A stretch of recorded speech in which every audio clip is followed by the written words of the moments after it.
Does taste matter? Is taste the reason we like or hate classical music? Isn't music the highest form of art? And classical music the highest form of music? What's life like at the peak, the summit? My views on this have evolved over the years. To explain, let's talk about wine. Many moons ago, I made a programme for an advertising agency about wine tasting.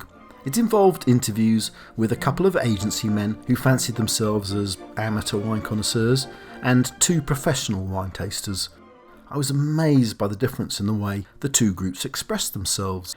The attitude of the amateurs tended towards the "I like that but I prefer this" or "I don't like that, this is much better." The professional wine tasters were totally different. Their attitude was much more "I love this, but I also love that." I have, over the years, done the same thing with classical music.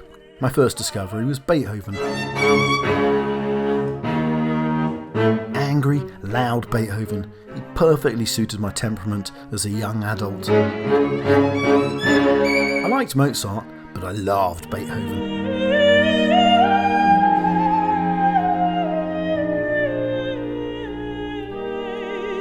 Until I grew to love Mozart. I now love them both, whilst all the time never liking Wagner. Until I fell in love with Wagner. I think you can see where this is going. Now, there's a natural reason for this. When you first encounter a subject, your aesthetic antennae tend to need more information. You want to distinguish what you like, and this is often easier by comparing it with what you don't. However, the more you become familiar with works of art, the more you appreciate them for their own inherent value, and the less sense it starts making to compare these very different things you love and say you prefer one to the other. Yes, it's like your children. They're different and you love them all in lots of different ways. This is a change for me. I used to believe that taste was a refinement issue. The more you discovered, the more you learnt to tell the good from the bad, the wheat from the chaff. Think about some of our actual tastes, bitterness or sourness. These are actually warning triggers for what we should not eat, for food that might be poisonous or have gone off.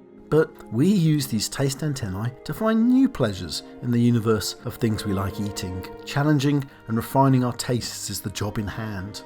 But as I've aged, I've learned that taste is more about love than refinement. As it grows, it doesn't divide, it increases, it grows larger, it becomes more generous, more sympathetic to new sensations, new tastes. This has implications for the way we enjoy art, first and foremost of which is we have to trust our own tastes. Now, that might sound obvious, but I don't think it is, especially in one's earlier years of encountering classical music, when often we're trusting that what we've heard is good, whilst we're not entirely sure ourselves. Listening to classical music does require a dose of that. Sometimes we have to go through things we don't like in order to find out how to like them. Think of those sour and bitter receptors in the mouth. But there's also this deeper law of taste at play here. When something appeals to you, explore it further. That could be anything, a composer, a period of classical music, a genre, like the symphony or string quartet, even an instrument, the piano, the mandolin, anything. Try to understand what it is you like in classical music and follow that scent like a bloodhound.